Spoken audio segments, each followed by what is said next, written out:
Good evening, everybody, and welcome to the May 15th meeting of the Richmond Water and Sewer Commission on this very beautiful Monday afternoon. Although the skies are turning cloudy, we can't complain after the nice stretch of weather we've had for the last week or so. Before we begin with tonight's warrant agenda, does anybody here, either virtually or in person, wish to make a public comment?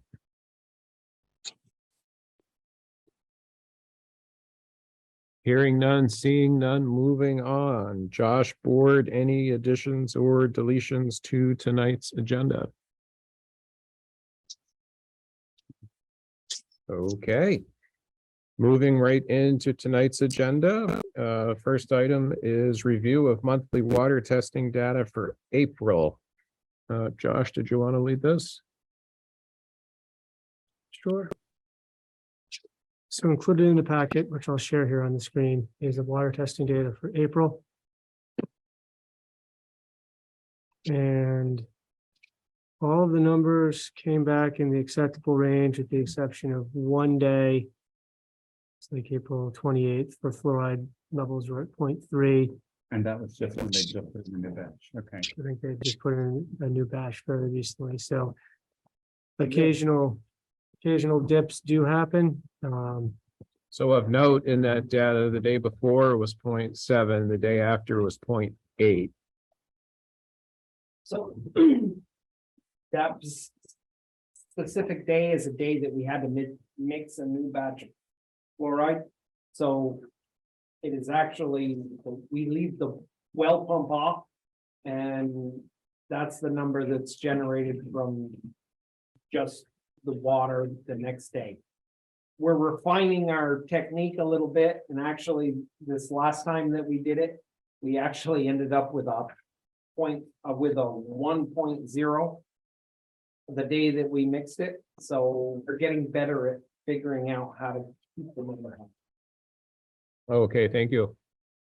Yeah, other than that, everything's looking great, and thank you all for your efforts for keeping all the levels in the appropriate ranges.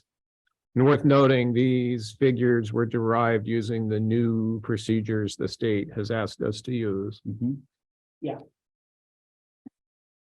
Any questions or comments on the water quality report? You said the state asked Denise, can you say your name? I'm sorry, Denise Barnard. Thank you. Could you just explain, you said the state has requested that you present the data differently. Could you just give us a quick how it was and how it is now? Yeah, I mean, you might be able to do that better, but I think So they've requested that we sample a little bit different. Yeah. That we had done in the past.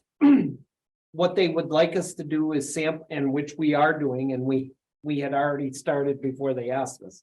So we are sampling post treatment, Okay, pre-distribution. okay, There's a sample line that was installed years ago. We've started using that, so that all of the data that is now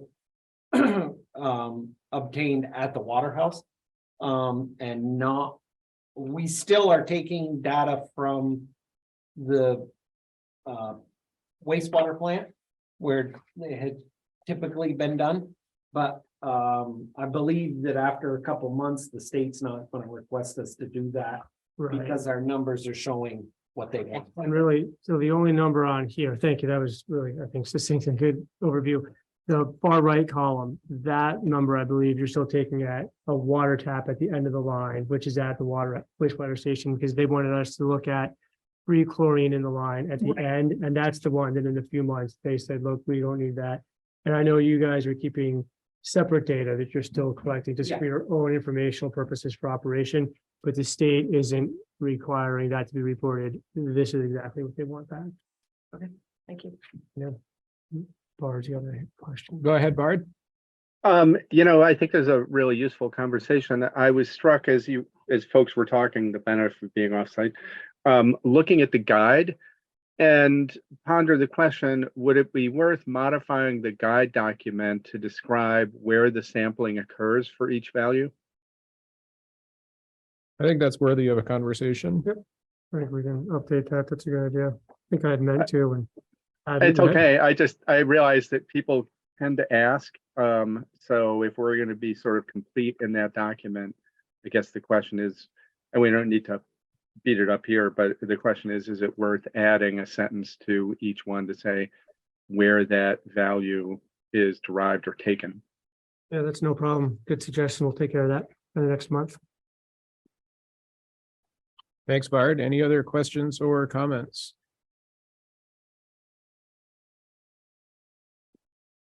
Moving on, next on our agenda is a review of the list of water and wastewater items to be repaired or replaced. This is a fluid document, which is fortunately being worked through. Josh, did you want to lead this discussion? Yeah, again, like you mentioned, we continue to work through this. We meet weekly to go over the process. I think the big update right now is that we had, what was it, Dan, or so Laramie came and looked at things. No, Dan Dan Pratt. came. He did some of the electrical stuff. We've had another problem arise that we're gonna have to have him back for.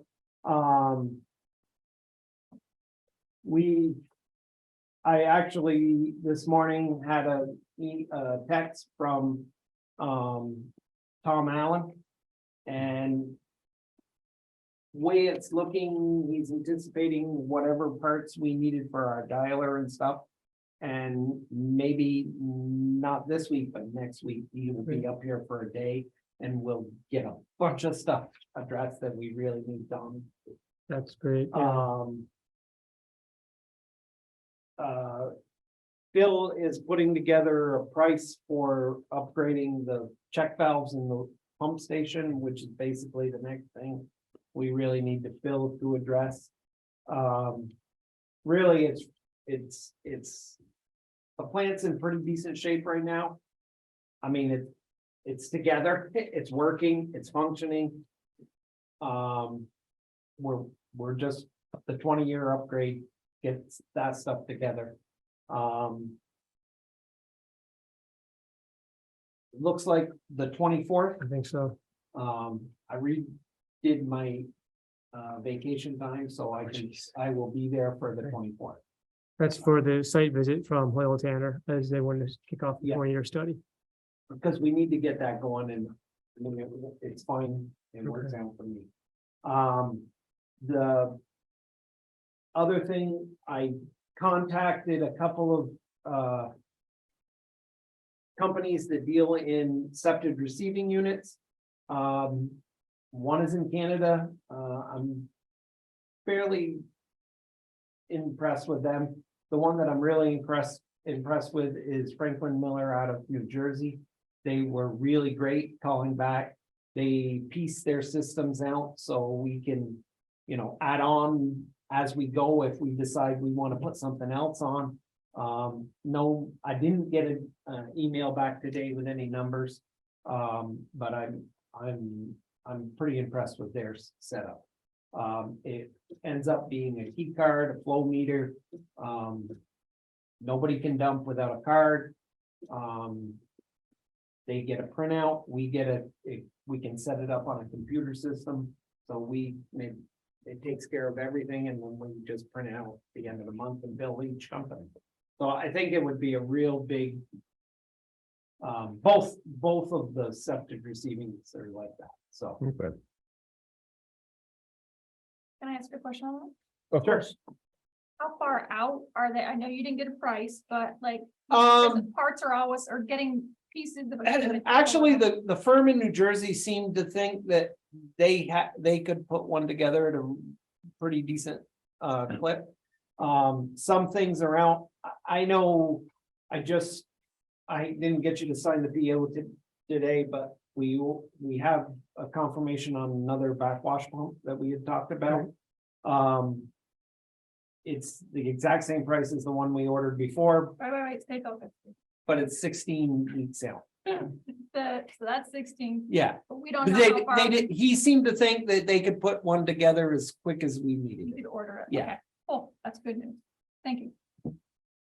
So about the grit motor, any news? About the what, Jay? I'm sorry. The grit The motor, grit motor, Dan Pratt He thought that it was working when he left. It's a relay. He said if it doesn't, if it didn't work for us, which it still is not showing up working, that he would have to change the plug-in for the relay.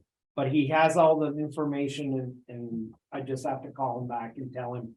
We've also had a VFD for the grit blower for that same thing that is, it's tweaking out and we need to replace it. So they're I just- gotta get him back for both of those. Is that just a card or? The VFD, Yeah, no, okay, it's a unit. okay. Denise? Regarding the conference that you went Yeah. to at Lake Maury, did you yourself go? I guess my question, I have a couple. You know, how many people went from Richmond? All three of us. All right, and were there any new contacts made No. where we might be able to get services quicker than waiting for the two gentlemen that we have noted There- on the checklist? There were not a lot of vendors in there for wastewater. I was able to reach out through a couple of the companies and get names for the septic receiving unit and made those phone calls and stuff. There weren't. The reason that we have been hesitant about waiting for the people, they know the system. If I hadn't heard from Tom Allen and our control specialist this week, I would have reached out to somebody else. It's been long enough. It's been almost 2 months. And I understand it's a narrow point. There's only a few people that do this.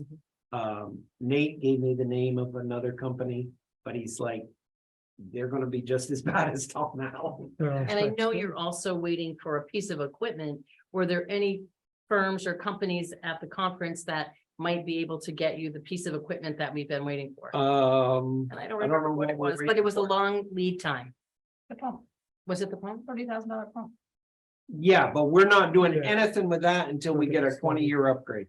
We have been given, we were given a pump that's basically twice the size that we need.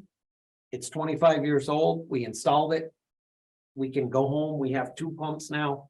I mean, we can go home without worrying about the plant failing.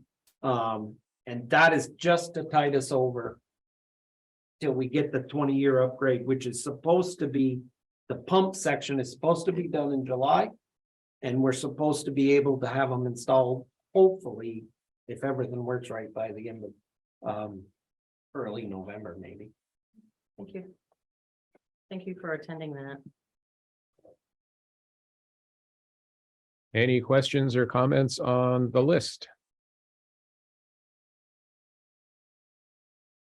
Okay. Are we ready to jump into the fiscal year 24 budget conversation? Sounds like we are. Thumbs up from the farm.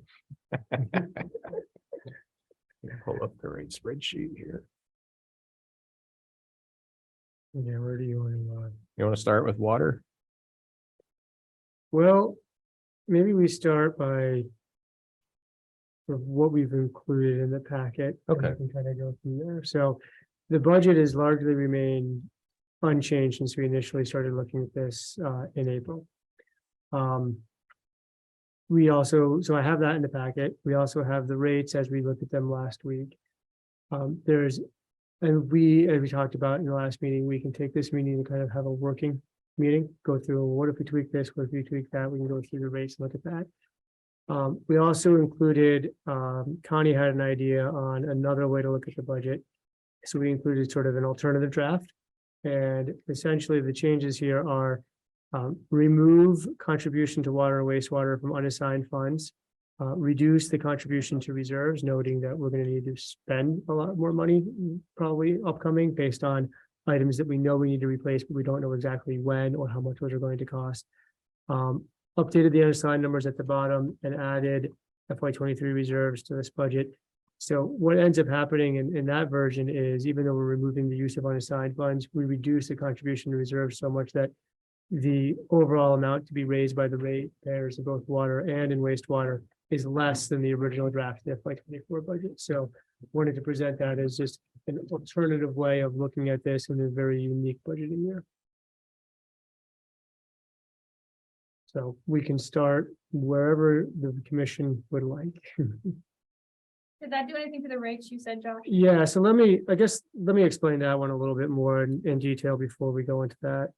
If you can just say if it went up or down, that's the basic question. Yeah, so the rates went down over what we looked at last night. It went down because you're putting less in reserves and you're not using an unassigned to bring it down. Right. Yeah, so all the other side comes off and just, I think it's helpful to look. No, I through. can understand. You got it, okay. That was just a question. Nope, that's, Is that across the board?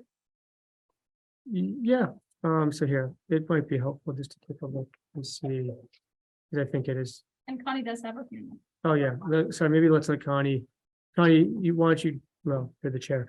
She can jump in while I pull some things up. Yeah. Connie, whenever you're ready, I was just waiting for Josh to pull the spreadsheet up. Okay, so what happened was I was talking with Steve and we were both in agreement that people are getting hung up on terminology. So that's why I've offered this alternative method, which drops it a couple $1,000s, but that's about it. But then at the end of the day, when that's all done, we still have all these new things that we really haven't nailed down prices or when it's going to happen. So my recommendation would be then we look to the unassigned funds first and spend them down to 15%. And then go to the reserves that we've had built up, which are built up exactly for this type of reason, and spend them down as far as we want. I did talk to our auditor, and although we do have them set up for 3 sub-accounts on both the water side and the wastewater side, it was never really a formal process that we made that decision. We really did it strictly as a way of monitoring how much are we raising from the users to support these reserves each year and not losing what was unspent. We wanted to be able to keep track of it. So because that was never a real formal vote, the auditors said we can mix and match them and do whatever we want. We can look at it as one big pool of money if we want. So I felt that opened up some doors, where we may change the direction we're going in there. For now, it just didn't make sense to add money to a reserve that already has a lot in it. I think one has what, 400,000, Josh? So I can't see adding money to that when historically we haven't been using the money from that, but now is the time to use that money. Sorry, pull things up. Yeah, there's projected FY23 year-end balance of $468,000 in the collection system capital fund, which we may well need some of that to repair the sewer system, as we noted in a couple of meetings ago with that leak.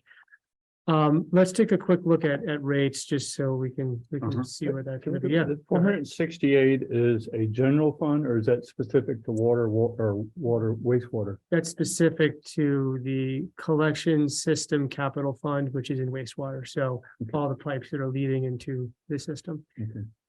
Let me share screen quick. Heidi? And what is in the reserve for the sewer? All right, so let's look at that right here. So this is in the alternative budget that Connie put together. This is, and Connie, correct me if I'm, geez, I keep hitting the wrong button here. So these are the funds that we have here, the wastewater capital reserve, the short-term capital fund, and the collection system fund. So based on a $10,000 contribution to each of the first two and nothing to the collection system, the projected year-end balance is 156 for wastewater capital, 158 for short-term capital, and 468 for collection system. And these are all wastewater. If you look at water, 762,000 of wastewater, correct? correct, yep, 782 right here. Can't see from back or Oh, something. sorry. Appreciate you. I'll try to make it bigger, but it also gets harder, Out loud. of course. And then in waste. In water, we're looking at water capital reserves would have 115,000. Short-term capital fund would have 126. Distribution system would have 21,000 for a total of 263,742. Mhm. And if you want to look at rates, and then I'll be quiet. This is rates in the budget that we've been looking at. So you're looking at about a, 0.4, 2.6 increase, 4.4, 2.6, 3.6. So, single digits in the water. Wastewater is a really high side where we're looking at increases in the mid-20s to 30s. As we look at the new idea, you'll see that the water increases go down in some cases, but they're still in the 1 to 3 range. The wastewater side is where the percentage difference drops quite a bit from the mid-20s down into the single digits, still at 12% here for the school, but for the most part, we're in the 3 to 8 range. Go ahead. On that, so I'm just looking at the commercial aspect of that, so sorry.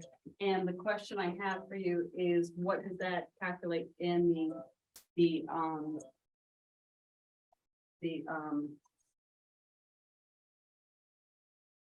what does that calculate as for the fixed? Hmm.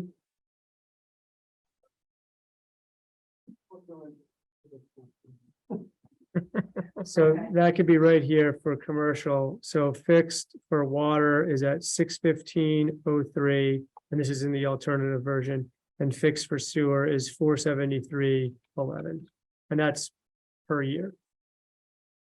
Ask a question. Go ahead. Not to get tied up on numbers. You have over $1 million in the water and sewer of that 782 plus that 283 or whatever that was. So you're over $1 million.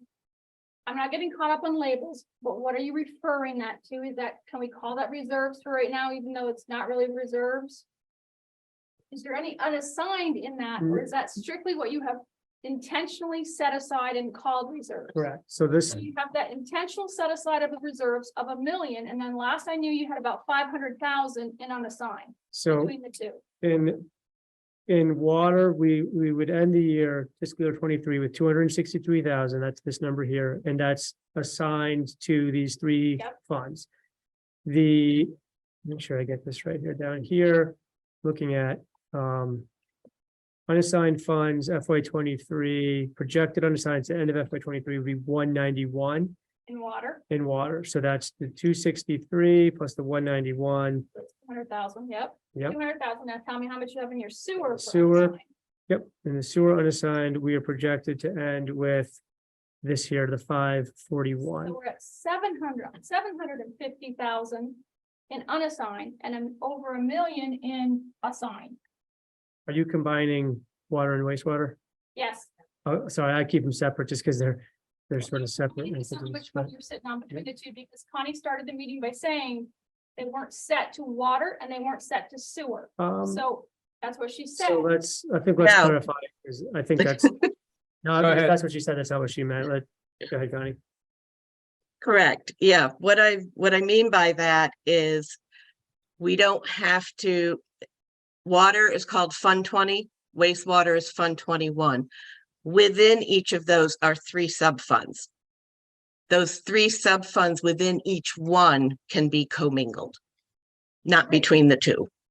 Thank you very much. So the 3 sub-funds can be commingled along with the unassigned. So there's 3 assigned funds and the 1 unassigned fund can be commingled within each department. That's a good way. Yes. Beautiful. Mhm. So overall, though, added them together, you're almost sitting on $2 million. 1.75. Right. But I also, we're just as we're going down that, like, we do have this list and you see a lot of TBDs. There's a lot of Some of those are really. unknowns, just to, You got to go Reset.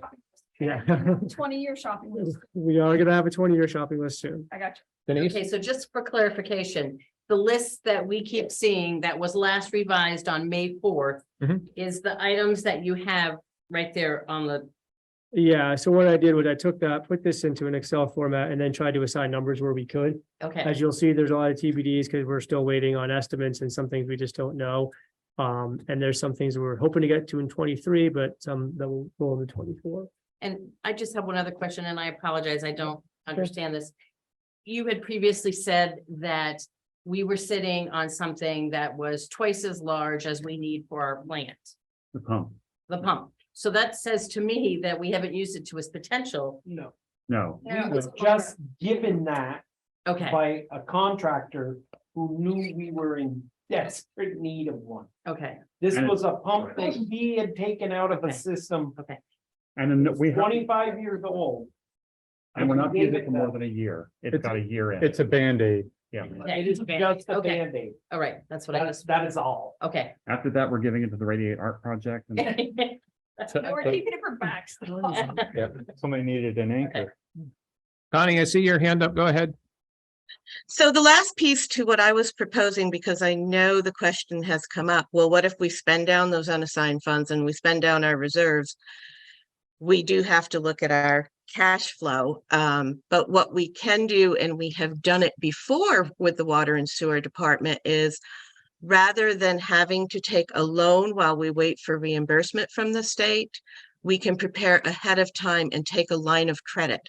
That way we would only pay on what we absolutely had to use while we were waiting for reimbursement. And the last time we didn't even end up having to use it. Okay. Jay? I have a question, and this relates to the rate. I think it is a good idea, given how much money we've got in unassigned and in assigned, that contributing to it doesn't make a ton of sense. But the other question had to do with the percentage of income from commercial, residential, and school coming from fixed rate versus how much was coming from usage, which is Heidi's here to catch us on. And I had talked to you the other day, and I know that you've got a lot going on this week, so I don't know if you had a chance to do this. But I said, what if we reduced the fixed cost? For example, if you're looking here for FY24, the fixed rate is $550.59, which contributes to, is that $40,000 period? And Where are you? Oh, okay. so that's the total we're raising from, That's the From- total we're raising from commercial and government. Okay, let me Fixed rate. switch to a different, I want to make sure I get to sorry, I just want to open up a different sheet, because if we're going to start to do some worksheet stuff, I want to be able to save that. sure. So give me, I thought I had it open. Give me a second. This is going to be under alternative rates, because that's where we're starting with the alternative draft, Okay, I think, is that where we wanted to go. Hey, Jay, while Josh is doing that, if we repeat the principles of this rate structure, it starts with the idea that each user group pays its proportionate share of the cost. So if you use 10% of the system, you pay for 10% of the budget. right. So the question here is if we're going to say residential still has to come up with 264,930. If residential or let's say commercial commercial, if I'm reading this right, we're expecting them to come up with $86,342. Is that right? That's what we project to get from them. And that's, so as a hypothetical, right now the fixed rate brings in 34,000 of that. The metered rate brings in 51,000. And again, this is with back of the envelope spitballing. If we were to say that we still need the 86,000, but what if, for example, we change the fixed rate to, just throwing it out there, 20%, which would then raise metered to 80%. We're still getting the same money, but I think Heidi, to your point, has previously been that the fixed rate is a fixed rate no matter what size your business is. Right. That's correct. And so that's the other half of the equation there is, Right. and I defer to Bart and David because they've been doing this a lot more years than I have. But is there any reason we couldn't do that if we're going to still bring in the same money at the end? This I is think the hard. short- I'm sorry, David, go ahead. Go ahead. I was just don't gonna think say- so. I'd be inclined to say, rather than keep messing around, the school is a special case, right? Because of the vagaries of their use traditionally by season. But one approach, and if I remember correctly, I think Heidi may have posed this as something to consider, is that fixed metered ratio or percentages match between residential, commercial, and the commercial government. That whatever it is, 20, 80, 30, 70, that might be Right. one approach. And I have no problem with that because at the end, we're still hopefully bringing in the same money.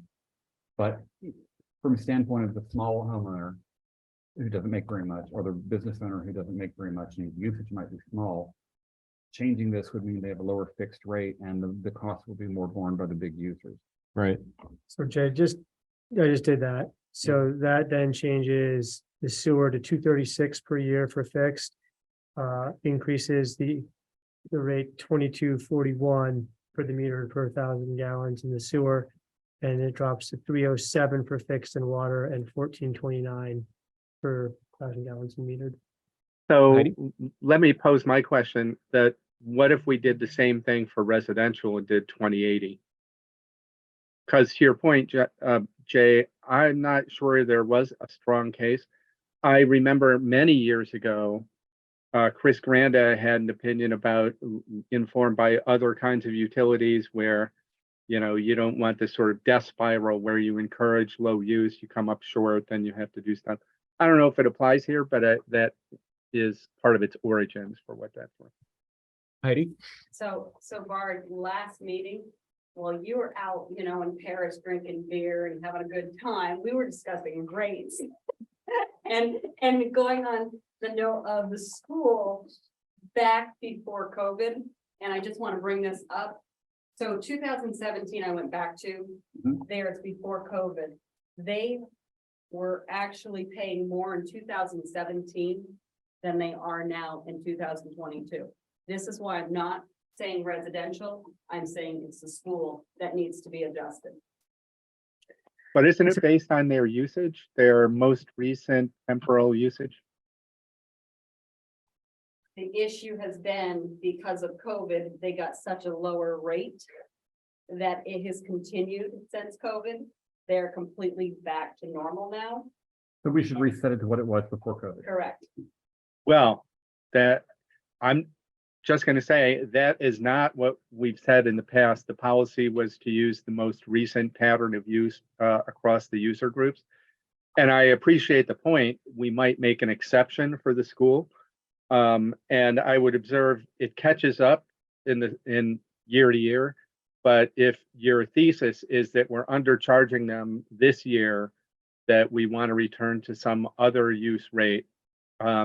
But aren't we looking at the most recent 3 quarters to get to the share usage, Josh? Yeah, we're looking at April 1st of 23 through the end of March.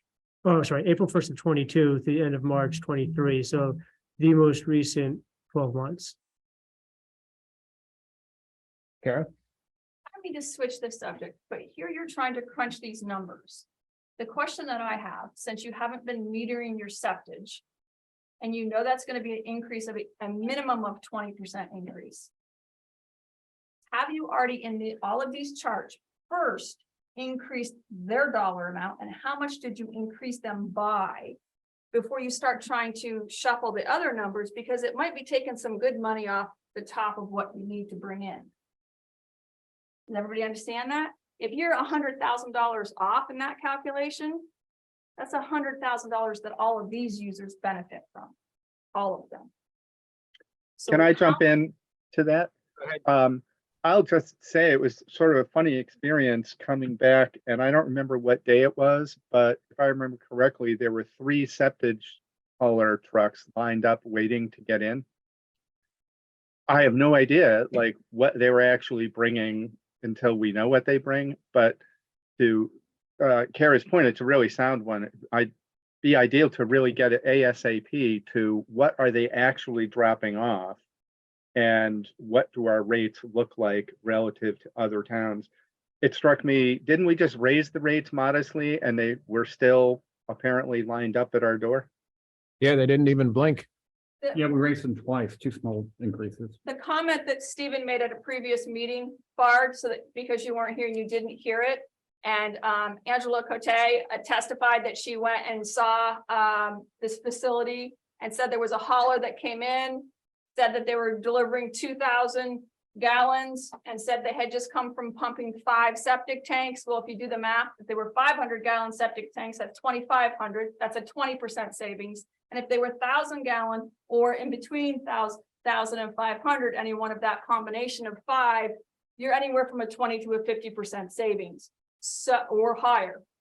So my point is, back to the question, the calculation from last year's revenues to this year's, this future budget projection revenues, 2023 to 2024, what's the percent increase?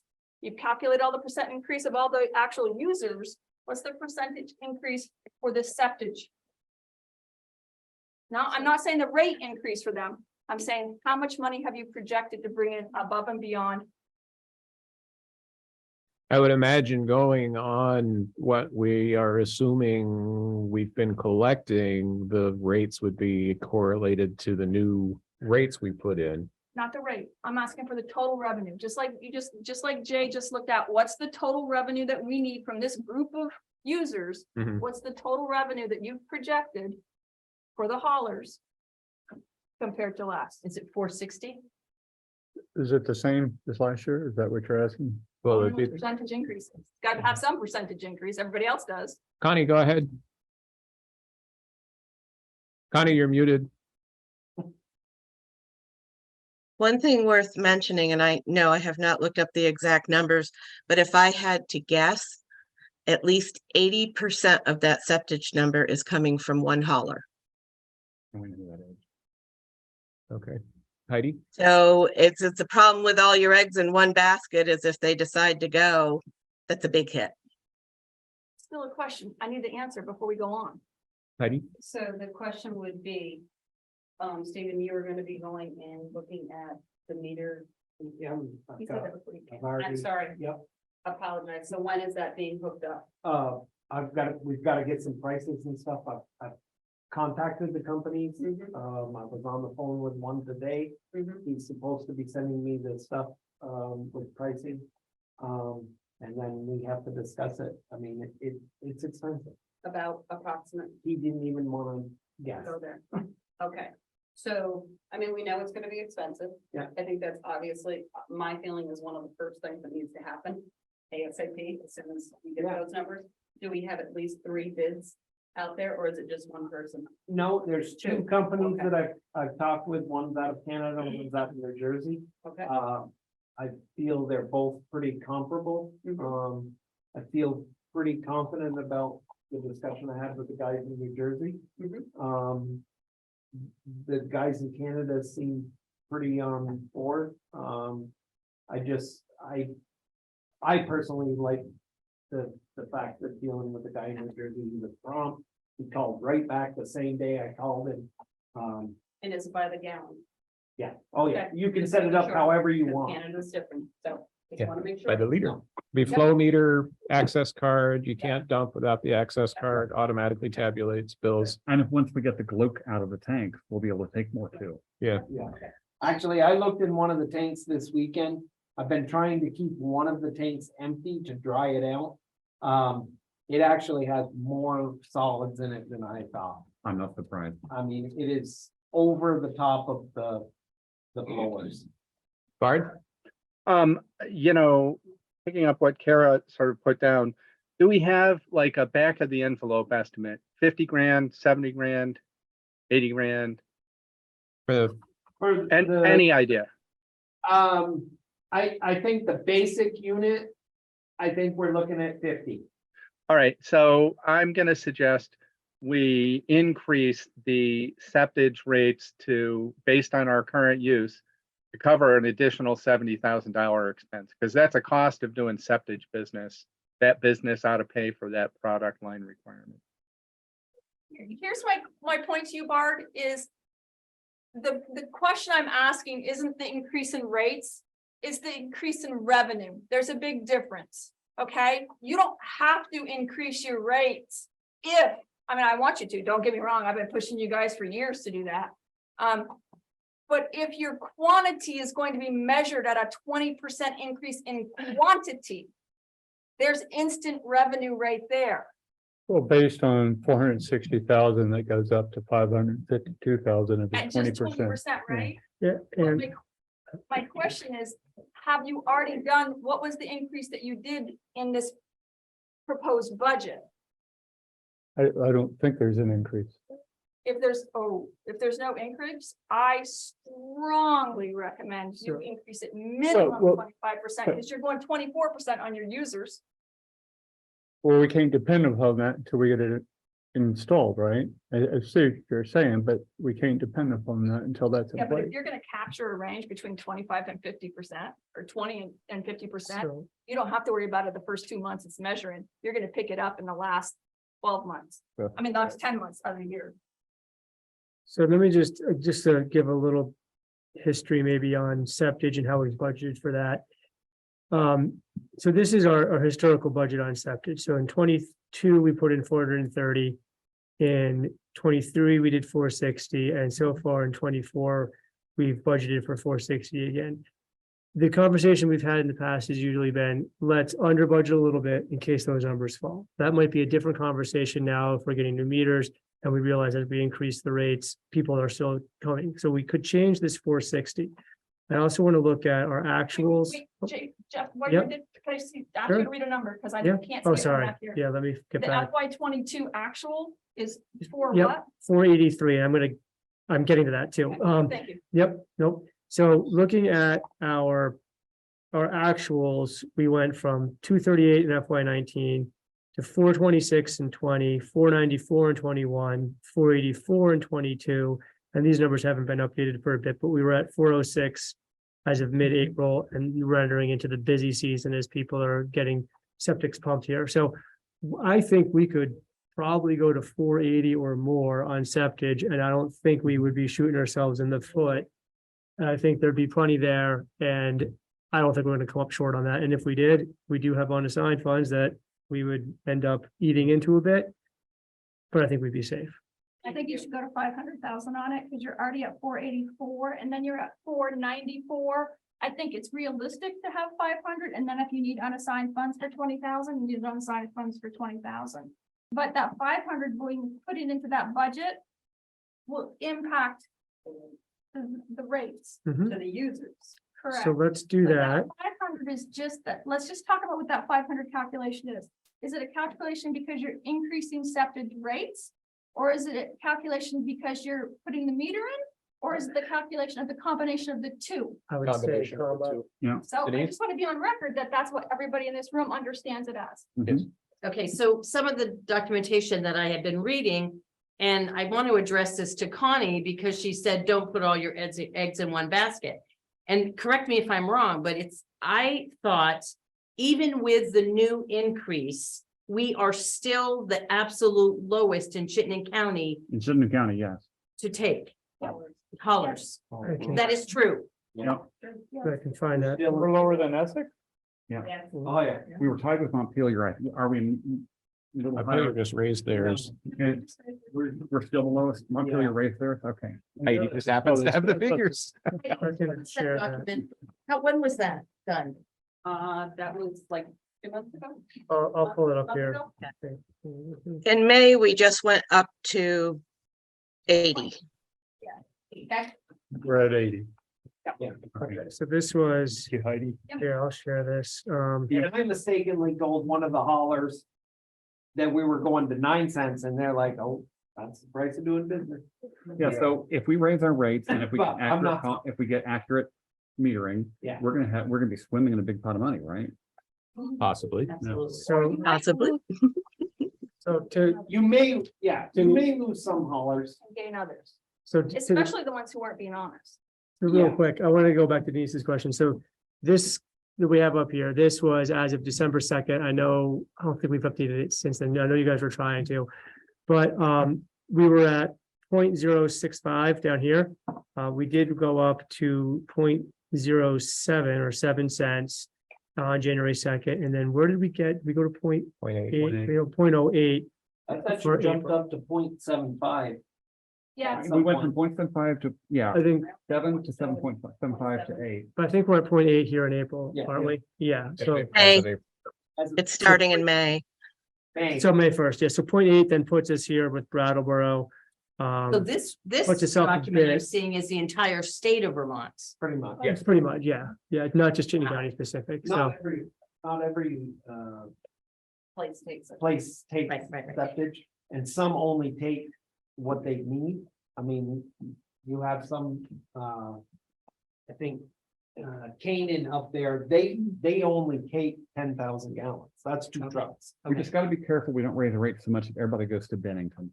Yeah. We need to worry Yeah. about that. Better take a case of beer with them. But I think Okay, but it has to to go. Denise's point, there's probably still some room for increases and for better metering. Mhm. So do And we, you had previously said at the 2 weeks ago meeting that it's not uncommon, or it would be, you could say we found it, we were in trouble with our rates, we could always We could.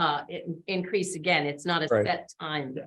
Right, Okay, but they can increase the rates now while they're waiting for the meter that's gonna come into measure, so that they're capturing some of the extra revenue that they need, because if they're not reporting 100% of what they're dropping, they're still getting their discount anyhow. but you're talking about user rates or septic rates? Septic. Total Right. septic. Oh, septic, Fucking okay. septic.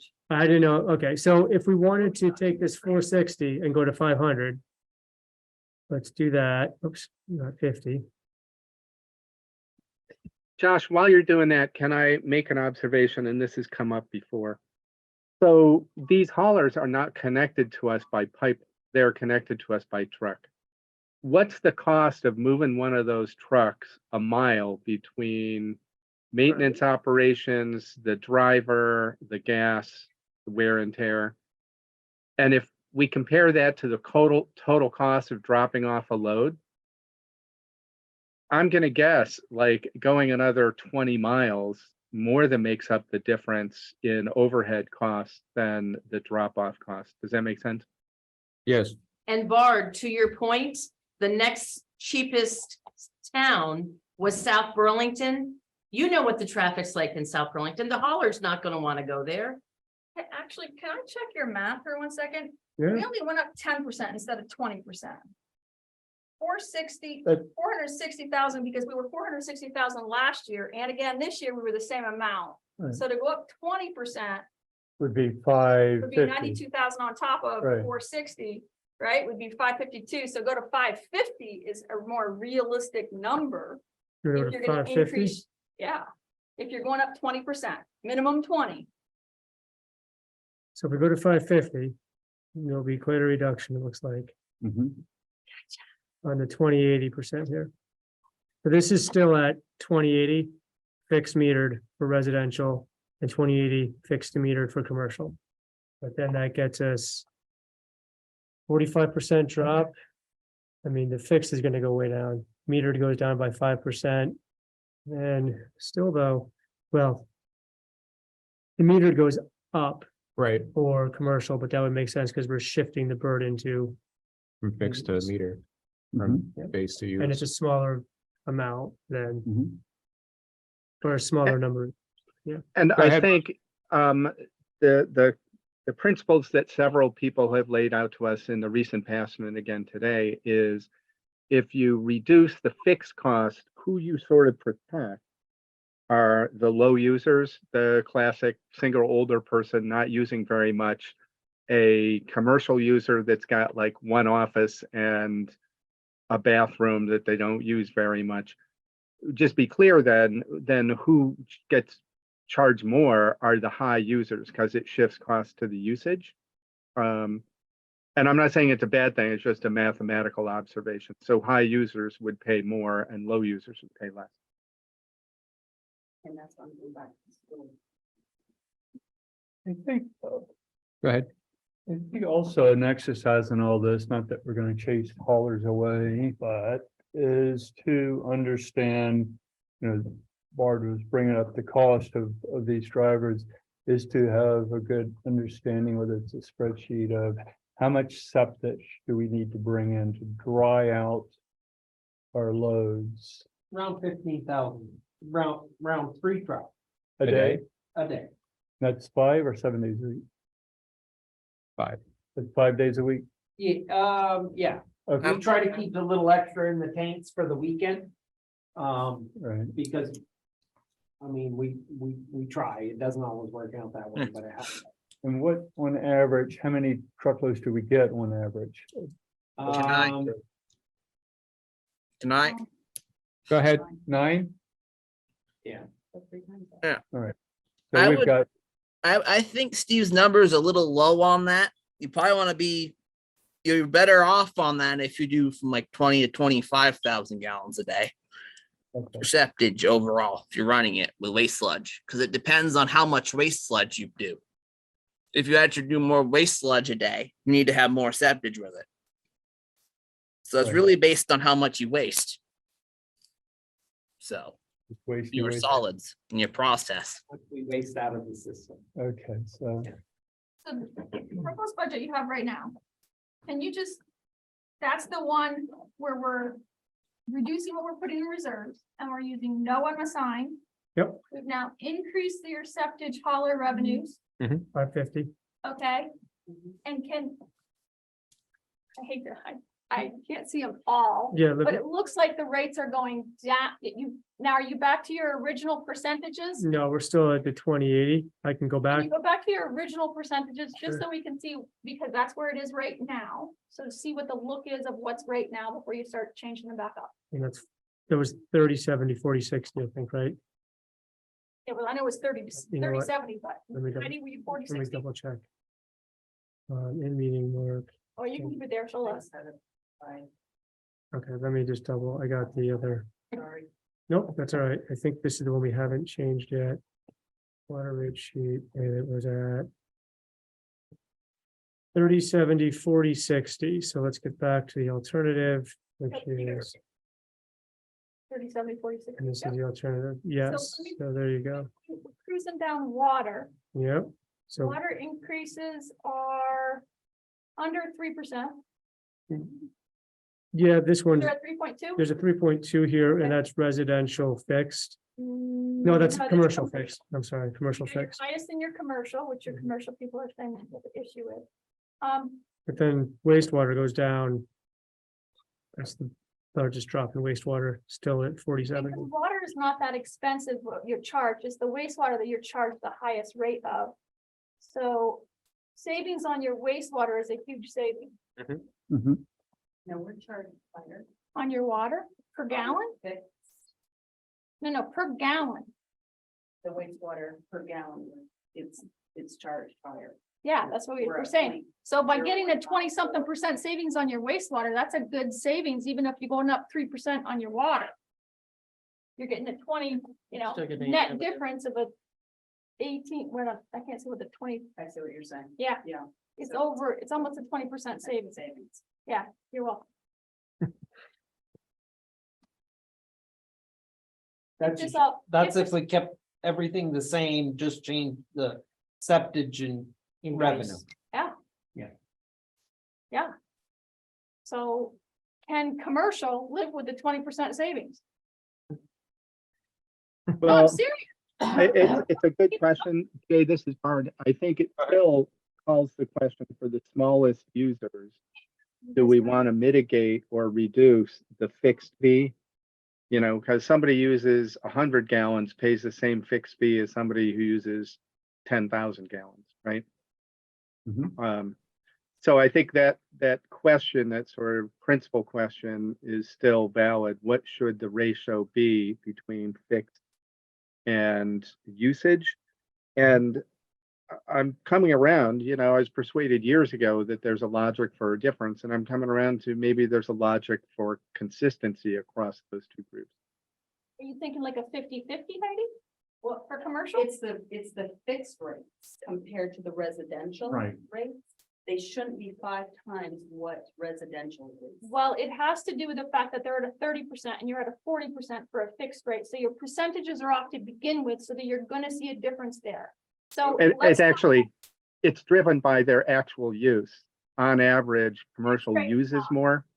So that's why it ends up being higher. You could put it at the 30-70 and see what it looks like.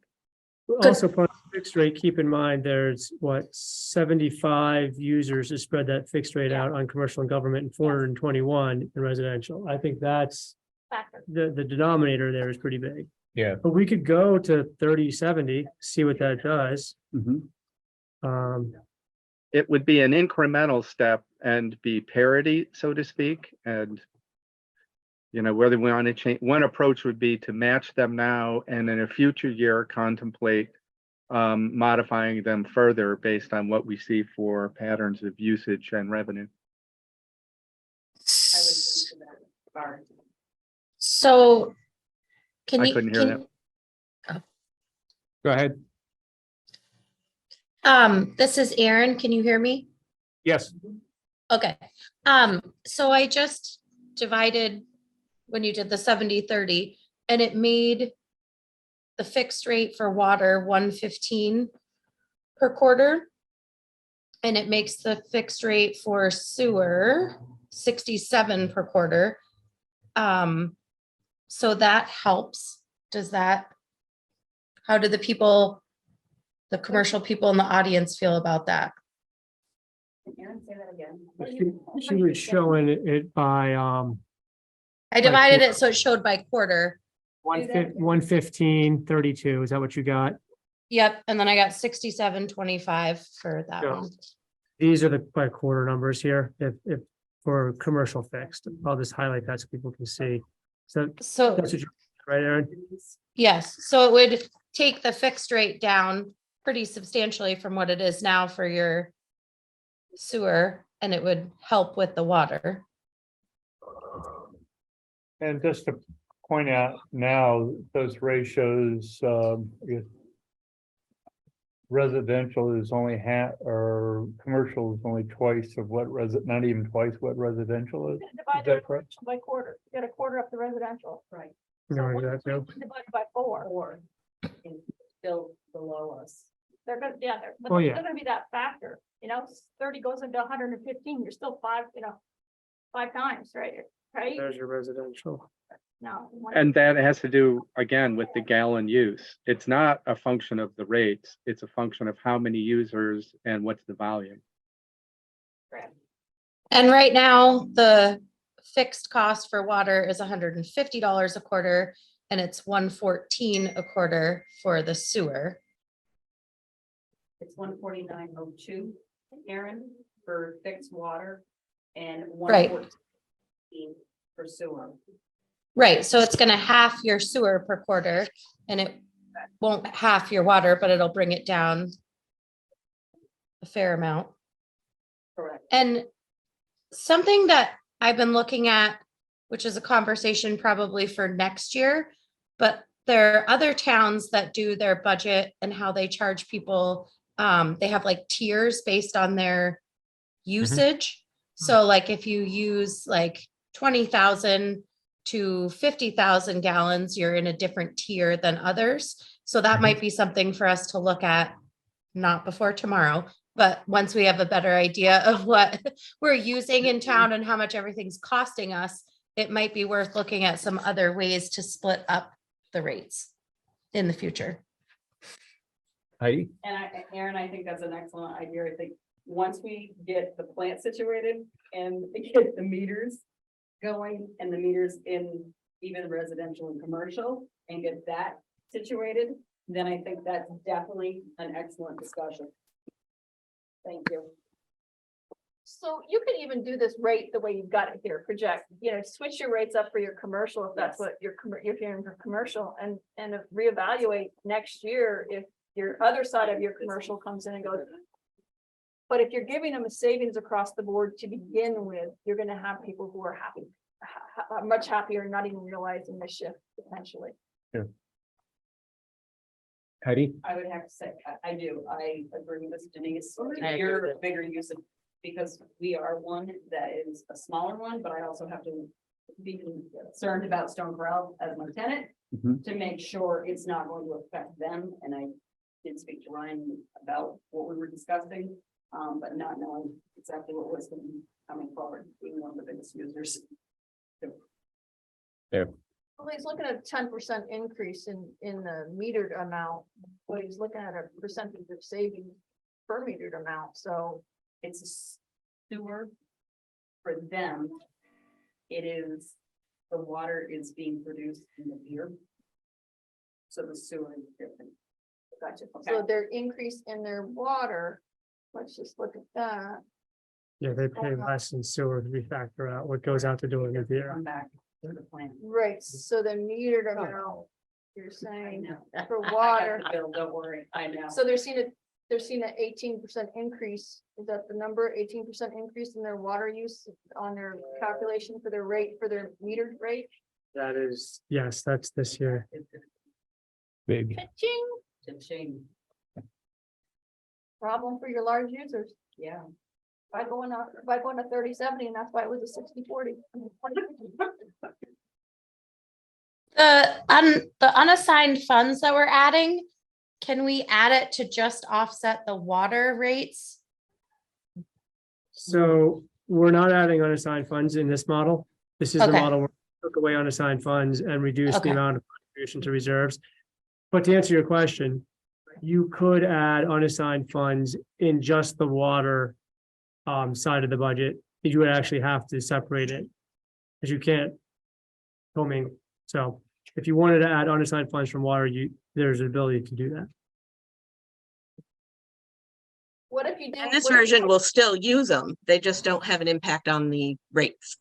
Okay. What if you do a 35 instead of a 40/60? What if you do a 35? So it's halfway, it's in between your 30 and your 40. It's a 5% shift versus a 10% shift. Unless you want to, if you want to zing the big users, then you're zinging the big user by what you did. So 35/65 is only 9.9% See, increase. it's a but 9.9%. Less than It's an 18%. 18%. If you go 35/65. So again, then can we move the numbers back onto the score? Because I'm still looking at Richmond Elementary and I'm looking at Campbell's Pump. And increase theirs. You're still bringing, so you want to increase theirs to their fixed rate, increase their fixed rate to 55 and drop their metered rate to 45.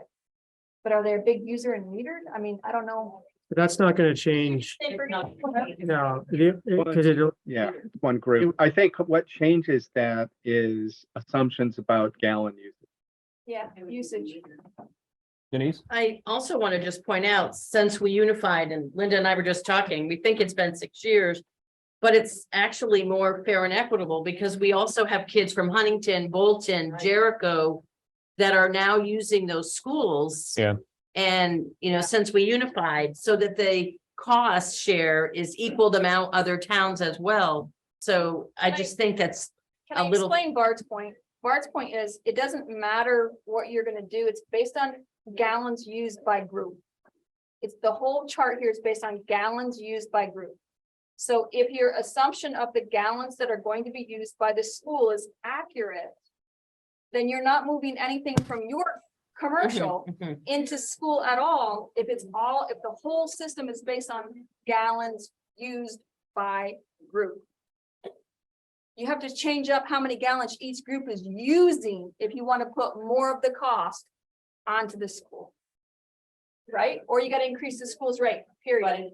if the you rate's change it based to on a percentage. 40/60 on school, fixed rate to a 40. No, see, the Yeah, their but bucket's look, the same. I could look, And just see, watch. Right. It's still going to be Their this. bucket stays the same height. Because we're still raising 32,000 from the school, so we could do 100% fixed rate, They're one user. 0% here. It would still be 32,000 and we're still at this, You're not It's only one necessarily at their user, bucket. right? because we're still, and you're just out, all you're doing is changing. Proportionally, there's still that much of a budget. Yeah. How do you think, their bucket of money that's coming from the school, no matter if you change their percentages, the percentages are only for their bucket. That switching from fixed to that variable rate there is, it's 100% is their bucket, 100% is their bucket. Because they still have to cover the percentage of the system that they're using. Usage to you. Okay, so I don't understand. Right. And I don't know what I'm not understanding, but I'm with you. if we've got a bill from 2017 and we've got a bill from 2023 and their rates have gone, it has gone down. I know enrollment has gone down slightly, but how can the bills be so different if all of ours have skyrocketed? Right. I don't understand. Neither. It can only be gallons used. Do we have that figure? Because that feeds into this. Where is that, Josh, where we look at gallons used by the school? Kids are in there now. Right here. So they're using 5% more or less of total system. So what you're looking for is to bill them for 5% of total system, not 10 or 20, even though that can be tempting. So if that's 880,000 gallons, do we know what it was in 2017? You should, right here. It Well- was. Again. Well, I don't know that we know their usage compared to residential and Does commercial. Connie have that? No, I mean- just for them, like how many gallons did they use? And you're right, their share will go up and down based on not only their use, but other people's use. But if we start with the absolute question, how many gallons do we estimate they'll use now? How many gallons do we estimate they used in, let's pick 2019, that's the final tab here, right? To the far right. So if we go to FY 19, Okay, listen here, Heidi, listen, 1 second, focus. We got 2019 numbers they're gonna tell you. yeah, let me see. Number of gallons. that smaller. It's just over 1 million, so Wow. 1.07 million, and now they're at 880,000. Thank you, Bard, for finding that. So they very get 20% precise. savings in usage is what you're telling them. They use 20% less. Yeah, and they used to be 6.75% of the total, and now they're 5 point something percent of the total, right? That explains it. And that's what's driving their costs versus other user groups. So when were those lot of it numbers did. generated? So the this is FY 19 rates, right? So I think this is, They weren't. No. No, not yet. no, because this would have been in this time of year in 2018. So looking at usage from April 17 through the end of March 18 to set the 19 rate. So this is the 17-18 school ahead. year that we're looking at, that they used 1 million gallons, which was 6.5%. Yes. This may not be whole water. They're not gardening anymore up there, right? I think there was a small garden in the Not middle like school. When Not Carl, like they have. when Did they used to have a big one? they used to, huge. Oh, okay. Didn't they take the showers out or close down the showers? Yes, but they weren't using them They were anyway. never used. Yeah, then Mark Carbine was a prolific, that was a big part of the middle school Gardening. and they watered, so maybe. So the answer is to promote gardening up there. And so when? And showering. So when was the usage 23 Well, it's not complete yet. or 22? Well, no, so when we set the 23 rates, this would have been 22. 22, sorry. They were at 854. I'll make that bigger. So it's up, but it's They were at, still 15% below what it so they was. went from what, 1 million and 6%. And then $1,070,000. the next one, they were at,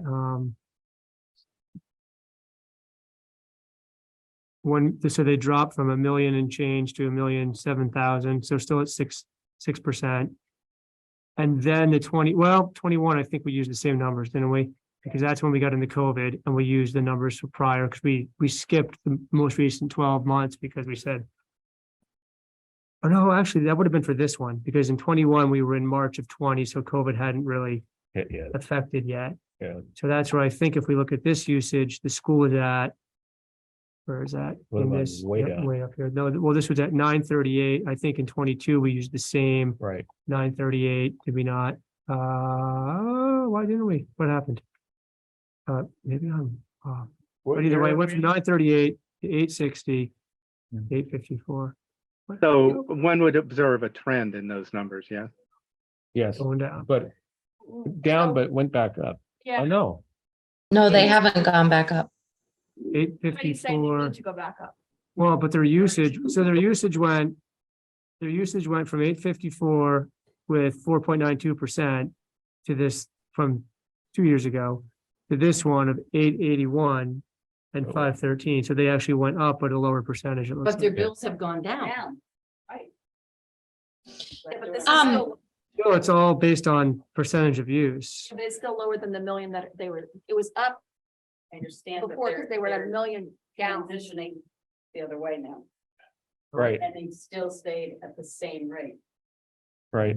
And if they were at over 6% and they're now under 5%, percentage of the total capacity, that's pretty low, but as a percentage change for them individually, that's pretty significant. And in my opinion, my understanding, that's what's driving the reduced costs is reduced use.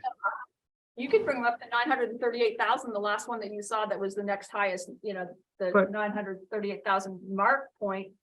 If you're estimating them wrong, But we're not, this is actual usage in the last 12 months. And if we're using actual usage in the last 12 months for residential and then commercial, why would we do a different logic for the school? And I would suggest that that opens us up to not only complaints and grievances, but legal challenge. The rate structure is supposed to hang together, right? Right. That you treat the different user groups fairly, equitably, whatever. And my only observation is they're using less than they once did. If at some point in the future they go back up again, then they will pay more and that will offset other people or other user groups. Right. next year. And to Bard's point, enrollment in our community is going down. Yeah. So I think the savings you guys have right now is the best they're gonna get, and you're gonna have to, when the meters go into the residents this next year, when the meters go into the septic plant, and when you double check the meter at the school, you're gonna have a better accurate reading of actual gallons per use per group. Yes, And that's when you can start adding in the tiers true. that Aaron is That talking Aaron about. talked about. You need true measurement before you add in tiers. But I don't know if it's in there or was calculated in there in the school use or it was in the past. The flooding of the two ice rinks. It's always pre-meter. Huh? Comes out of a It's out hydrant. of the hydrant. That Yeah, was so all that's about not, it. that's not counted. Yeah. It was all, the only difference is now they're paying for that water, whereas 3 years ago they weren't paying for that water. Right. But it's not in these rates. And I We charge them at a sale of water rate. Yeah. Yeah, but good question. I mean, talk about the water usage, but when we went to hand sanitizers for everybody wasn't going to the bathroom and washing their hands. True too. Maybe they're using less because of that. Because they're all in the classrooms where they don't have sinks, Yeah. so they're going to the hand sanitizer. could be. Hydrate and drink more beer, right? That's right. So, David, can I sort of Yeah. call the question here then? You know, Yes. we've tweaked this a little bit. Are we comfortable with, as what we've done here today, we've tweaked septage revenues, we've tweaked the percentage for commercial and government, and those are really the tweaks. And the other thing that's tough is this does take place annually, so it's kind of a slow process. You could change it, then you change it next year. But Yeah. it seems to be prudent not to be too radically nimble, that, you know, evolving and then see what happens probably seems a prudent thing to do for this kind of a system with this number of users.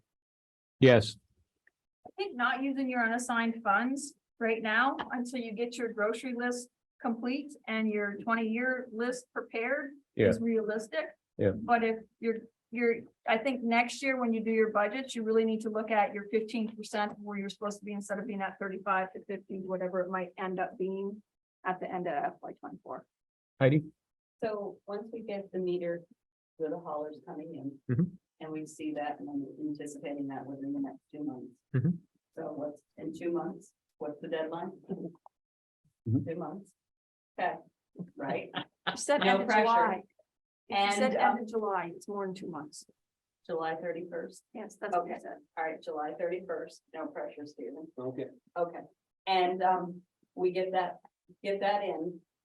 Then if we see a reduction on that. Immediately. Like within 6 months, and we realize, okay, it's more than 25%. You're gonna lose some haulers. You're gonna lose some haulers. that were Reporting stuff wrong. No, if, after it's being metered. After it's being metered. And we see exactly where we're at. Right. Can we have this discussion again? Oh, yeah. Oh, yeah. Going, because I know it's usually your annual meeting. However, if we see in 6 6 months. months in, heck yeah. 6 months in, once that. Situated. Can we have this discussion and not have to wait till the annual again? Definitely. We've been adjusting septage rates going on assumptions. Okay. We'll have hard data once the metering is in. I was gonna mention this earlier, but I'll mention it now. I'm encouraged by these figures, but there are some unknowns and there are some anticipated savings which haven't been realized. That, you know, it would be awesome if we did get a 20% increase in metered septage receipts. And we can also look at upping the rate as well. We don't know if the overall cost increase will drive people away, probably not. The other unknown is we don't know what the cost of cleaning the septic receiving tanks will be. We know it'll be a big figure, Yeah, tens of thousands of dollars. it's about $15,000 and about another 30 to get rid of it. The 45,000. Wait, I thought that all of the tanks were like 150,000 plus. It was 115,000, but the two septic tanks, Oh, two separate tanks, sorry. Yeah. Yep. because their confined space are more. So we've got the cost of metering, the cost of cleaning, the anticipated 20% increase in revenue. So there's a lot of unknowns there. Heidi? But we have that reserve Yes, for those items yes. to take care of that. Okay. Denise? Do we receive, I mean, I don't know if there's a little network, but do we receive notification when other towns raise their septic charges? Or is it just word of mouth? Septic or septic? It is word of mouth? Yeah. Okay, so we don't, there's not a form or, you know, VLCT doesn't put out a little thing. It's like, okay, these guys raised. There is a, Rural water, but I don't think they publish it. Yeah, they Actually, don't. They might, Um, but I don't think so. there is a group that keeps track of that. Because when we call Middlebury guys. Middlebury, huh? Your Middlebury guys. Yeah, Middlebury guys keep track of it. I mean, they're like, oh, we'll send you that data. We got it from last month. Perfect.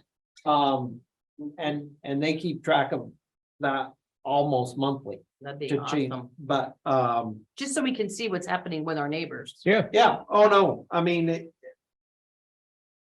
in the grand scheme of things, we take in as much septage as Montpelier for our little town. Yeah. And when I reached out for the meter things, they're like, your flow is what? And you take in how much? We're open for business. Did you know that?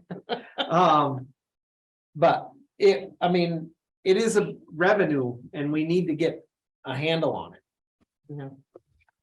Connie? Then Aaron? As I'm looking at the budget, if it is the new draft one that you're wanting to go with, what I would suggest that we can tweak in the morning before going to tomorrow night's meeting is that on each of them, down in the capital section, we put in a line that has a number but with no budgeted amount, and we call that unbudgeted capital improvements. Then as we migrate through the things that we need through the year, you all can decide, are we going to pay for this with reserves? Or are we going to pay, do we want it to go to this unbudgeted capital improvement line? And that's how the unassigned funds will tick down. That makes. I like that. Thank you, Connie. Aaron? I was just wondering if we could put up that spreadsheet, Josh, again, that you were doing with the adjusted rates. Cause I was just looking to see how it changed a bill Sure. for commercial. This is the one you wanted? Yeah, thanks. Yep.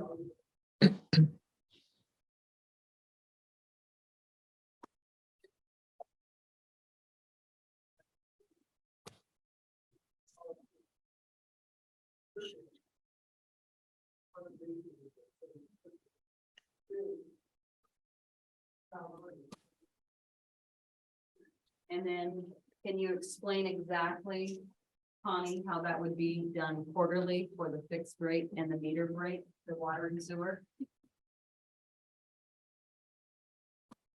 Would, So everyone knows exactly what the fixed rate would be and the quarter for the quarter. oh, so that's down here. That's in the Uh-huh. yellow, yeah. I didn't see that. Yeah. Thank you. That's just taking those, dividing them by 4. Josh, were those numbers calculated before you changed the 35, 65? They're tied, so it doesn't matter. Okay. Good question.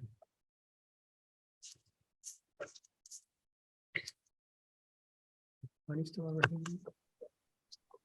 Connie, your hand is still up. Is your hand still up? No. Okay. Aaron, did you have a question? She's calculating. Well, no, but I'm done my calculations now, if anyone's interested.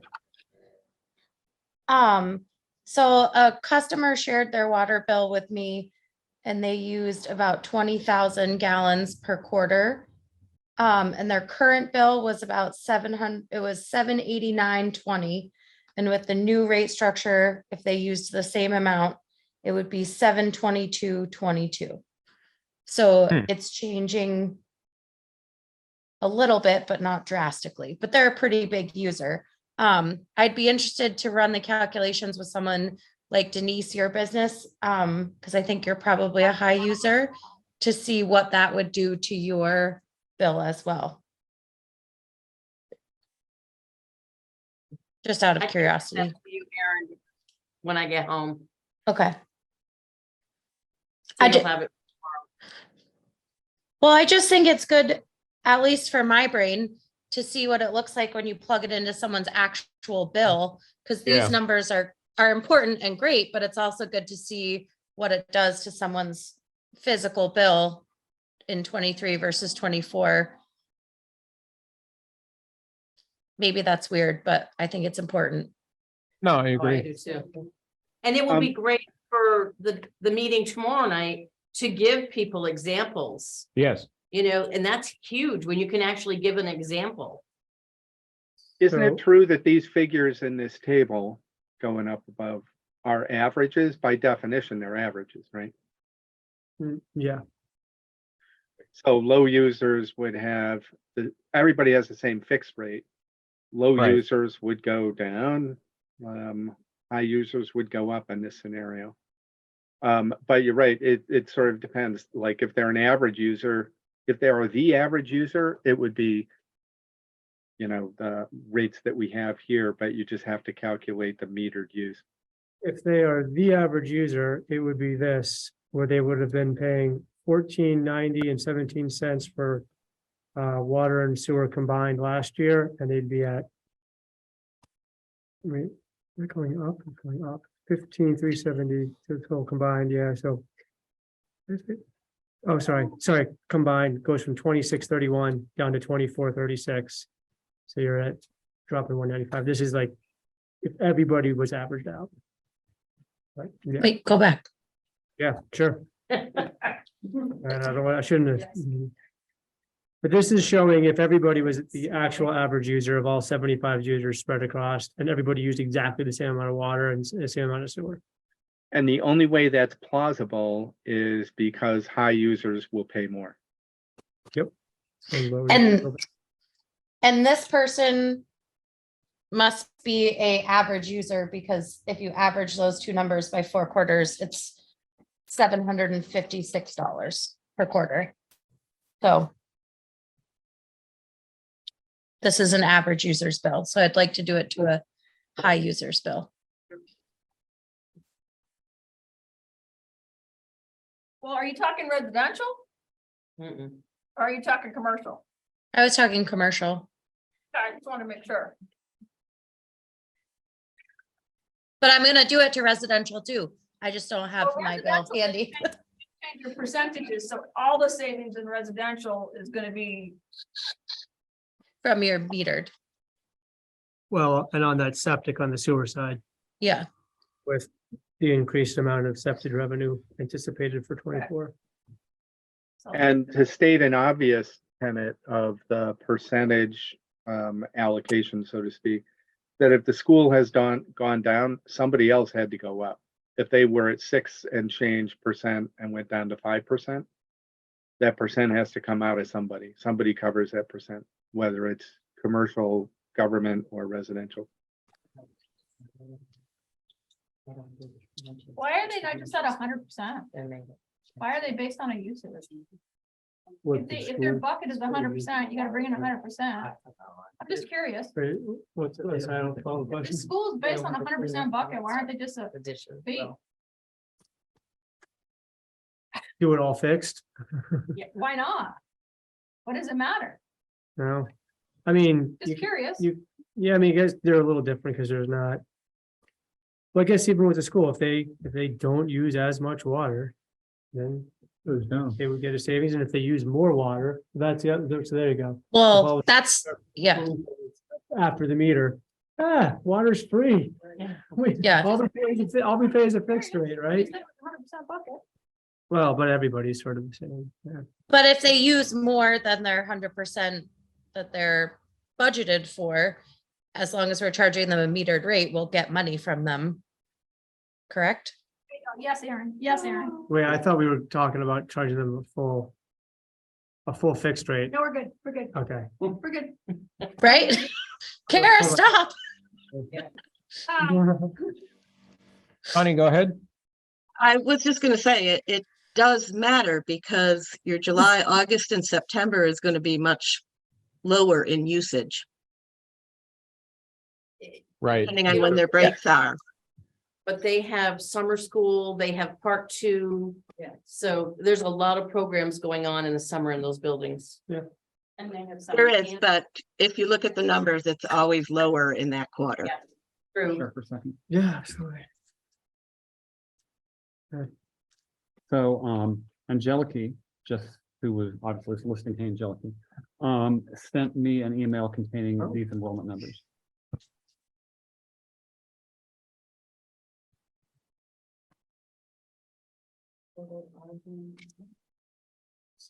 Kill something down. Oh. They're going up. Okay, so Elementary is she's going up, but missing, middle school is going but down. she's missing the pre-K program, the 3-year-olds and the 4-year-olds. Hmm. Right, this is just what she could find quickly. Oh, yeah. So she's Thank missing you, those 2 Angelica, for groups. doing that. Mhm. Okay. And the high school is pitiful, their enrollment. The lowest 9th grade class that they've had since they opened. Wow. Well, I think that there's the current 4th grade and the current 5th grade are pretty big. The current 6th grade is pretty small, Yeah. but those 2 behind them are large. But combined, it's actually gone up, right? Yeah. Yes, they have. Morgan. 20. So what is that, like 5%, 4%? Get rid of those fancy sanitizers. What's that? Get rid of those fancy sanitizers.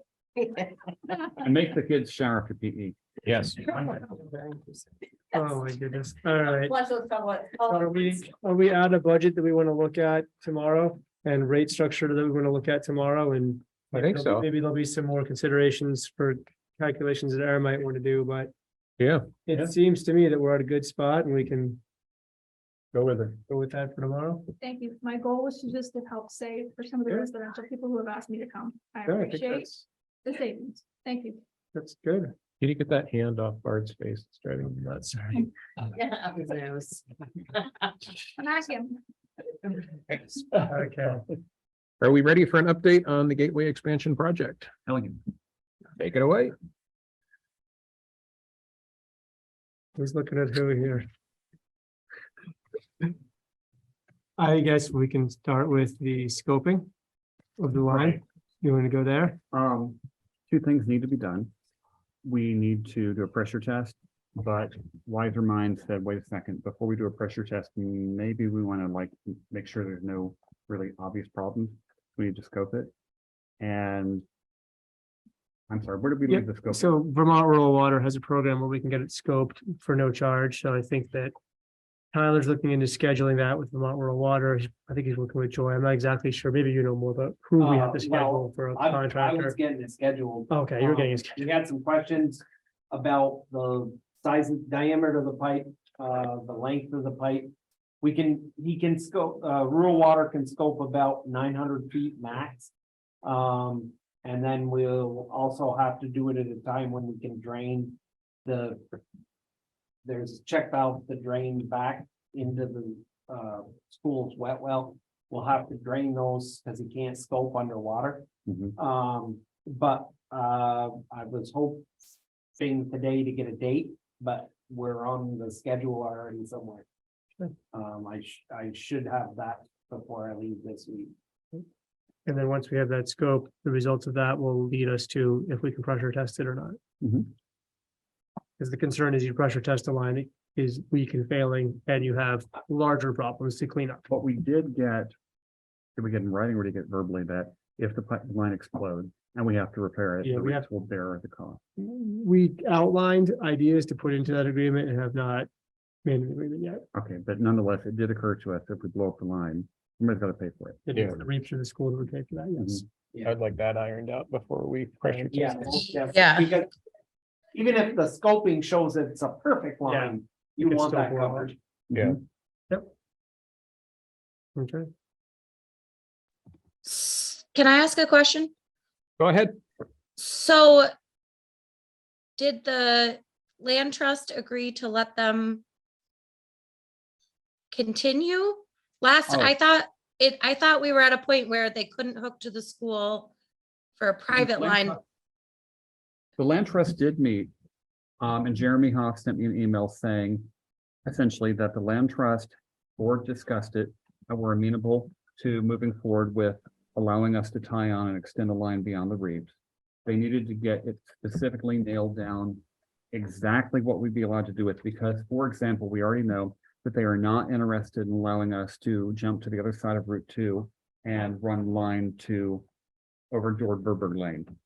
But we don't have that in writing yet, but we got enough of a thumbs up that the REIT felt it was okay to say, let's start getting our ducks in a row.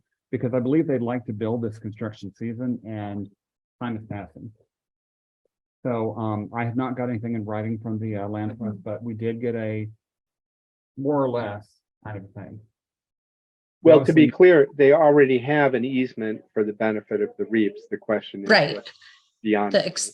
Yeah, We still don't have anything in writing that says we can go past the reefs. But the land trust is not negative toward it at this point. okay. And it does seem like all this stuff should probably be in writing before we do that pressure test and who's responsible for the line if it blows up. So not us, not me, Yeah. not me, boy.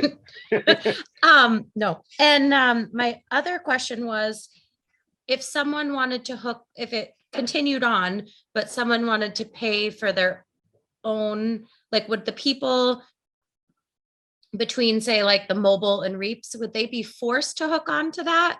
Or would that be an option? How does that work?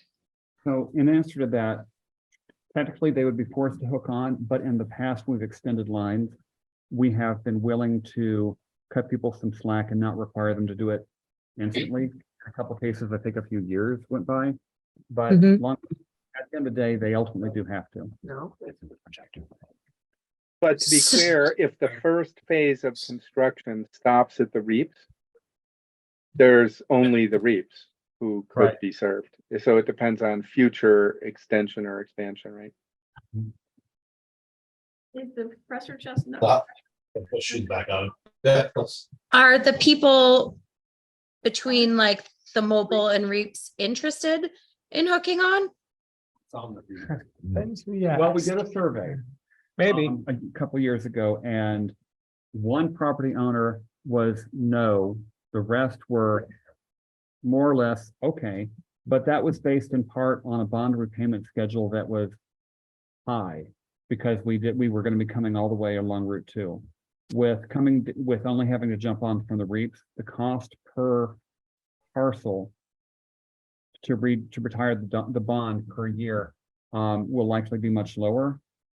But even now, we haven't got, the only thing we've got is the legal right to extend it, because we did extend the district out to the mobile, but we have nothing that explicitly says, this is the plan, this is the engineering, this is how much the Vermont Bond Bank says it's going to cost. We don't have that, but we do know it got to be lower than it would have been if we'd come all along Route 2. Yeah, because the reaps are agreeing to pay. for it to the reefs. Right. Are we ready to move on? Yes, I believe so. Josh, tell me all about the 10% in Vermont program. Oh, don't put me in the spot like that, because I don't know a whole lot about it, but yeah. The Vermont, There's, Yeah. they might know more. the Vermont treasurer, Mike Pichak, Yeah. has sent out a mailing that essentially says he has permission to loan out up to 10% total of what's in the Vermont cash account. You know, basically, what do we have in the bank as a state? And so he is going to be allowed to loan that money out to towns and other entities to help boost economic development and such. So they're going to be taking applications for loans. And so that would be another place that we potentially could get money. Thank you, Jay. Denise? Now, speaking of money, when we meet tomorrow night, do we know what type of funds might be out there to do our punch list? Like grants and or reimbursements or anything like that, instead of taking reserve money? Do we have a list of monies available? So this is Bard. Jump in if you folks disagree. This is a dynamic topic. I will say, some people have used ARPA funds, right? Want to use ARPA funds? So that's one. There are, depending on your circumstances, negative interest loans, which means you pay back less than you borrowed. But all of these programs evolve over time and have different rules. To date, I don't know, unless people can correct me of my misunderstanding, I don't think we found a daddy Warbucks with a bunch of money to throw at us to upgrade our wastewater treatment plant. I should add that the initial deadline for applying for one of these 10% of Vermont things is June 1. And that's not to say these are the only opportunity you have, but the initial round is due June 1. And so we will not be, except for tomorrow night's meeting, we won't be meeting again before then. So I have coming up here on the screen, this is the overview of the program. And if we scroll down, you'll see that the priority is for housing, environmental, social equity. You'll see on the next line down below that, it's not just towns, agencies, authorities, nonprofits, municipalities, et cetera, pool up to $85 million to lend. The loan terms are shown here. So those are pretty good numbers. And the process, the applications have to contain a document with page numbers. Those will cost extra. The concept, the market will serve the benefit. The financial features, exactly how much do we need? What equity will be there to support the loan? The financial requirements, that's the budget, cash flows, financial condition, information about us. It's a legal form of application, when we were formed, key personnel. I don't think that's going to be too hard to get. And projected outcome data, that's going to be key. How many jobs we propose to create? How many individuals are we serving? How much energy dollars saved? And did we send it anywhere else? So if the board is, the Water and Sewer Commission is interested in looking at this, we could, I don't know if we need a motion tonight to apply for a particular purpose, but if we want to go in the first round of loans, we need to give some direction tonight. I mean, I don't know if you guys have looked, but you can't get any money for 1%. I mean, that's incredible if that's what they're really offering. I guess I'm just saying, why don't we just do that pump that we need and just at least do one big ticket item, use the 1% or two pumps, do the 2 pumps, do the 1% loan if it's, I mean, I know it's a lot of work by June 1, and it's the first round. And it's competitive. I mean, it's not guaranteed, right? Well, I know, that's what I'm saying, take a Yeah. chance. Now you need the 250,000 for the air purifier system. That's a lot more There's a expensive lot. than your 60. Right. And I don't know how much information they need on each individual project. We don't have hard numbers on these, unfortunately, like really. But I We have thought you had general your ideas. numbers on your budget items. A lot of those are estimates, like we don't have like quotes in hand. It's like, oh, this is, exactly. I don't know how much they need for this. I mean, maybe they just need a general idea. But well, long story short, we've got 2 weeks. And I know we're all busy people, but we could sit down around the table two of the commission members, Josh, Connie, Steve or Alan or whomever, and knock this out. And, you know, we could probably do something worse than Yeah, in a couple something. of hours, and it's a hell of a deal. Yeah, Hell of a deal. Aaron? I was just gonna ask what we might what we might request the money for. The 2 pumps or the air and the air purifier. Right, I think you can easily make a case that keeping the town of Richmond water supply and sewer treatment functioning for the health of our users is not a casual thing. I mean, I think this, and you know, we are going to have to repay it eventually. This is not free money. Yeah. But we don't know how many other towns are sitting around going, geez, well, you know, maybe we should wait. We might find out that we're one of 5 towns or we're one of 50 towns. Yeah. But it doesn't, a couple of hours to put this together, I think. And I would be worth think it. everybody's been reading the paper to see that Richmond has had a little controversy with their water. So I think that would make them feel like, oh, they're really trying to right a wrong. Mhm. And that might sway it a little bit. Yeah, so I'm all in favor of, Too. I mean, they used to do the grant. sure, They used to do a lot of water and sewer grants before. I don't know if that's position has changed. I don't know. But they were, I mean, we've done a lot of water and sewer grants through the years, from Yeah, the we have. water tank to the. so David, in your mind, do we need a motion to formally direct the staff, or do we just want to say, let us know who you want involved, Josh, and we'll put this, you know. Yeah, I mean, I'm gonna need a lot of help, to be honest. Like, I I know don't you really have a spare moment Right, to put it all well, together. Is that- I think, Town planner working on. well, I mean, he's also working on rezoning and I mean, everybody's got stuff. I can, So- Go home at 10 instead of 8. you know, I could put together a draft to serve as a skeleton for this. I might have to do it this weekend, but some of the stuff is not hard, like Mhm. the financial condition. It's the freaking town of Richmond. Here's our budget, here's our audit. Right. Financial requirements, budget. Okay, we don't have a hard budget, but we have prices for some things. So I guess we should just include the things we I do. mean, the air purifier, we have one estimate. Right. We don't. Good. We I really. guess we need just to put a it bunch of down. estimates together Yeah, and the call third it one good and might see get what it, though. happens. The equity, if enabled, to provide us worth a loan. What are we looking for there? That if we don't pay this, they take the town center? No, they take the treatment plant. Right, they just back it up in the truck. Well, Wow. the select board has Tax- to post on anything. Yeah. Well, equity would just be tax revenue, wouldn't it? It's user fees. with Yeah, your- it's Okay. grand list basically Guaranteed. back probably. So the Um, biggest. Go ahead. I do think it would be worth, I can't scroll, but it would be worth also contacting whoever it is that the proposal is due to. Cause I know like when we've applied for a couple grants for ag stuff, they generally are very helpful and will really help you with what's needed. So I feel like if we gather some information, Jay, and maybe make an appointment with somebody early next week, they can review what we have and say, Yeah. and maybe they won't be as helpful, but I know they're generally very helpful at going through a process of application. This is what we have. What else do we need? Yeah, I, My question, besides Josh, knowing Josh is very busy, who's writing the grant? Who are you I gonna, can write a draft. okay. And then I so can hand that who to in the Keith staff and- writing the grant? Duncan maybe could help. Yeah. And we could Okay. try to see who's got time to jump in on it. Okay. Sounds like fun. Thank you. Could you email that? It's in the packet. Oh, no, it's not in the packet, but I will email it. Sorry, you're right. are we ready to move on?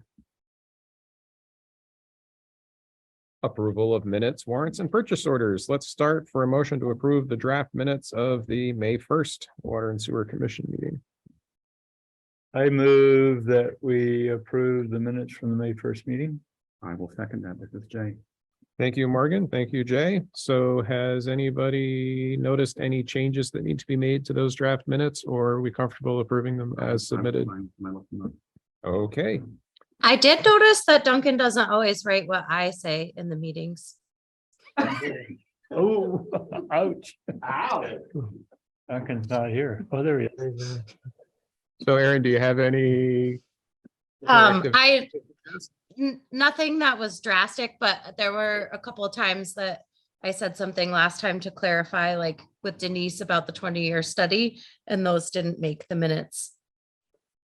I assume they edit things that they don't think pertain to the conversation, maybe, I don't know. So were you comfortable approving the draft as submitted? This time, yes. Okay. Whoa. Aaron let you squeak by this time, Duncan, but you're on notice. Yeah, keep me Okay. posted. Whenever you see something, I'll look back. But yeah, basically, I'm trying to keep it so that it's either with the agenda or if it hasn't been said before. Sometimes when people repeat things, I'll try to cut it down so it's less than, 20 pages.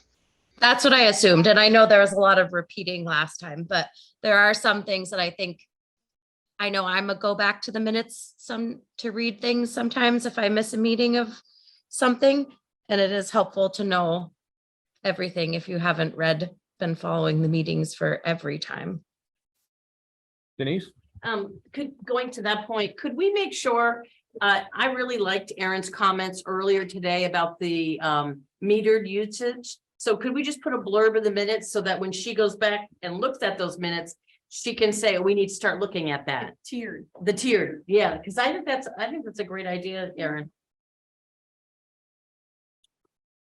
Okay, so calling the motion to a vote. Motion was made by Morgan, seconded by Jay. This is a motion to approve the draft minutes of the May 1st Water and Sewer Commission.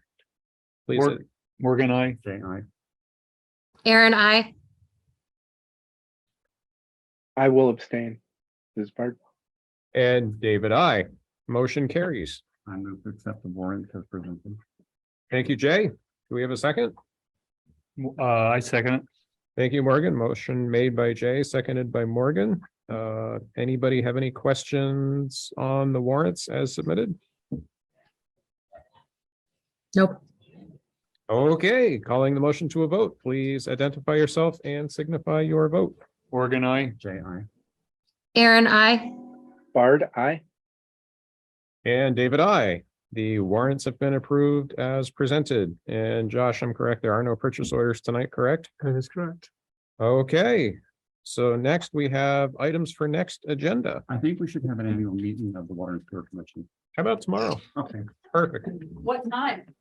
6 o'clock, Here? right here and on Zoom, same bat time. Fit everybody in this room. All three of us? We got Zoom as well, this is a modern day. You can join from Copenhagen even. say. 6 is so much better of a time. I second. Yeah. Adjourning. Motion for adjournment made by Jay, seconded by Morgan. Any further discussion? Hearing none, calling the motion to a vote. Please identify yourself and signify your vote. Morgan, I. Jay, aye. Aaron, I. Bard, aye. And David, I. We are adjourned. Thank you, Connie. Thank you, Alan, for joining virtually. Thank you, everybody, for coming tonight and Thank you, contributing. guys. Really appreciate it. Thank you all. Thanks, for- everyone.